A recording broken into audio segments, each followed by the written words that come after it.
He surrendered Kherson and demined Chonhar. These events from early 2022 still remain without concrete answers. And recently, these topics have resurfaced online in connection with Vasyl Maliuk, a legendary general who led the security service of Ukraine during the most difficult years of this war. Well, as you know, friends, on January 13th, the Verkhovna Rada of Ukraine dismissed him from the post of head of the security service of Ukraine. But the kid, as we know, he remains in the secret service system to do what he knows how to do. The best asymmetric operations against the enemy were in previous issues. I've already told you about all the top operations carried out by the security service of Ukraine under the leadership of Vasyl Vasylovich. And in this episode, I want to talk about what Vasyl Maliuk previously said regarding the most popular questions among my subscribers. Who surrendered Kherson and demined Chonhar? And also how traitors within the security service of Ukraine were exposed. But first, please subscribe to this YouTube channel. Don't forget to like and leave comments, and so as not to waste any more of your time, I'll get started right away. Back in 2023, while serving as acting head of the security service, Vasyl Maliuk gave an interview where he was directly asked about the bridges near Kherson that were not blown up. Who surrendered the city of Kherson, and why was Chonhar demined? Let's recall, friends, these words, because his answers were rather cautious, but in fact quite telling. Here's what he said. Let's quote further. The corresponding criminal case is with the State Bureau of Investigation. They are conducting the investigation and have no moral right to reveal their hand. At the same time, as far as I know, says Maliuk, this investigation is already at its final stage. That is, the investigation is ongoing and still ongoing, but then the journalist mentions a specific name, Oleg Kulinich. And this is what Maliuk answers about.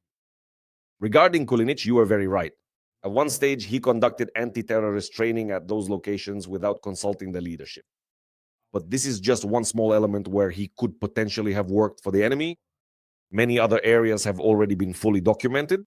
We have audio files that record his conversations with the enemy, says Maliuk.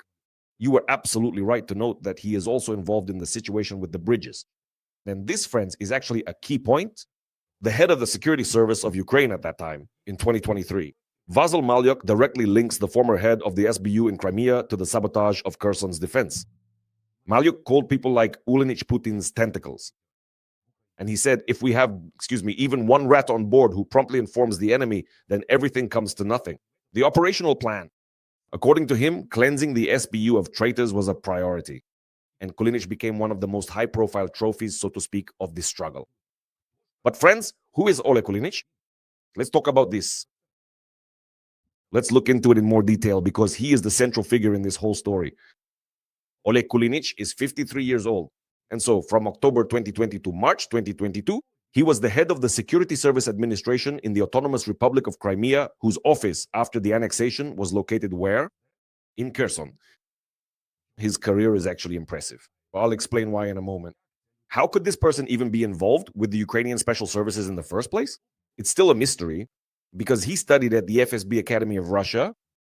Then he worked at Energoatom under the leadership of the well-known pro-Russian politician and, according to the Security Service of Ukraine, agent of the Russian Federation, Andriy Derkach. We'll mention him separately as well.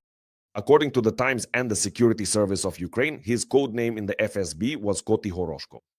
He was essentially the most valuable agent of the Kremlin in Ukraine. His task was to destroy Ukrainian counterintelligence in Crimea while in the south, and he was doing just that. In April 2021, under the guise of anti-terrorist exercises in the Kherson region, he was, according to the investigation, studying and gathering information about Ukrainian defensive lines. But the most terrifying events began precisely on February 24, 2022. According to investigations, as is known at the moment, he blocked information from reaching Kyiv about the situation on the border. First, he ordered the employees of the Security Service of Ukraine to surrender their weapons and abandon their positions. Second, he fled to Kyiv himself, leaving the region without leadership. Third, who gave him the order to fly to Kyiv? Friends, I have already answered this question in the material about traitors in the Security Service of Ukraine, particularly regarding Bakanov. Watch it if you haven't seen it yet. He has substantial evidence, correspondence with his FSB handler Volodymyr Sivkovich, photos of their meetings, audio recordings, reports to the enemy, and so on. He was detained in July 2022. He is currently in a pretrial detention center, facing up to 15 years for state treason and creating a criminal organization. And a logical question arises. How did a person with such a background, studying at the FSB Academy, connections with Derkak, end up in such a highly sensitive position as the head of the security service of Ukraine in Crimea on the eve of the war? This question is not only for the previous leaders, but for the entire system of checks and vetting, wouldn't you agree? But Kolinic was not alone, friends. There was an entire network operating in Kherson. Let's briefly summarize. Because Kolinic created the conditions, but others carried out the occupation. Very briefly. Volodymyr Saldo, as you know, temporarily alive, former mayor who became a Gauleiter. Alexei Kovalev. There was such a person, or rather, there definitely was a member of parliament. He switched to the enemy's side and was later eliminated. Kirilo Stremusov, a blogger and propagandist. I've made separate episodes about all of them. Friends, he died while trying to escape. I think it wasn't just a coincidence. He died? According to investigators, there were hundreds like them. They were officials, police officers, directors. If not hundreds, then at least dozens. I'm sure about that. We're definitely not mistaken here. They worked for the systems of occupation, fear, and propaganda. And the consequences, friends, are simple. More than 10 torture chambers, simple and terrifying, that's what I wanted to say. More than 10 torture chambers, thousands of victims, and mass abductions. All of this is their doing, these degenerates. Russia was preparing this foothold, and it was preparing it for a long time. The FSB's mole farms planted their agents in key institutions. Kolinic was one of the highest steps. Now, the second pain, friends. Chonhar and the Crimean Isthmuses. This was the narrowest bottleneck through which the enemy advanced. Ukrainian soldiers had been preparing to defend here since 2014. Well, honestly, let's just say it. According to public sources, the plan was to mine 5 key bridges and the dam. The commander at the time, Serhiy Nayev, he's on your screens now, said that orders to prepare for demolition were given on February 23rd. But something went wrong. According to Nayev, the railway bridge at Chonhar was blown up. The road bridges at Chonhar, no.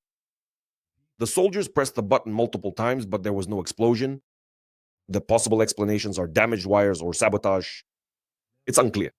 Next, the road bridge at Arbatska.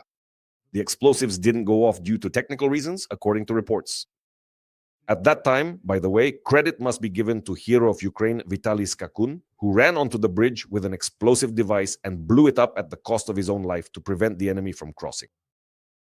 Respect to our warrior, posthumously, but the damage was only partial. At that time, the dams across Sevash were also mined, friends. There is evidence that one dam worked, blowing up a Russian BMP, but the others did not. For some reason, again, there are many questions and very few answers. But why? Why is that? So the commanders cite several reasons. The first is technical malfunctions, shelling, damaged wires, and so on. Second, possible sabotage, when agents could have put all this out of order. Third, the enemy's colossal advantage. And that's true, by the way, because at Chonhar there was just 1 battalion of Marines, about 250 people facing up to 20,000 Russian invaders coming from Crimea. That's an advantage of what, 50 times? No, actually 80 times. And the 59th Brigade, which was supposed to support them, didn't manage to reach their positions in time. Plus, there weren't enough mines on the approaches. For serious defense, they needed hundreds of thousands, but they didn't have them. So the situation was complicated. And it wasn't just there. Someone pressed the button, someone didn't. It's a mix of technical failure, possible betrayal, which definitely happened, an overwhelming military advantage of the enemy, and mistakes. Unfortunately, mistakes in planning the defense of the entire southern direction. So friends, what do we actually have as a result? The investigation into the surrender of Kherson is ongoing. Vasyl Maliuk clearly pointed to Oleg Kolinic as one of the key figures involved in sabotaging the destruction of the bridges, as well as the overall work of the security service. Secondly, the systematic work of the FSB in planting its agents, like Kolinic, for example, had a disastrous effect at the start of the war. Next, the tragedy of Chonhar is a complicated tangle of military, technical, and possibly sabotage-related reasons. In other words, there is no simple answer here. At least I haven't found a public answer, no matter how much I prepared this material. Furthermore, despite betrayal and defeats, Kherson was still liberated. Respect to our soldiers, both the men and women. Just 8.5 months later, thanks to the courage of the armed forces of Ukraine, partisans, local residents, everyone. So the main conclusion, which Vasyl Maliuk himself also made, the state must continuously cleanse itself of enemy rats. Because the cost of a single traitor in a strategic position is thousands of lives and territories. And we absolutely must learn the whole truth, friends, bring those responsible to justice, and in the meantime, remember those who died and those who stood firm and gave their lives. for our liberated territories, and for our health and safety. Thank you, friends. Stay on this channel, subscribe to it. Please subscribe more actively. Take care of yourselves and see you next time.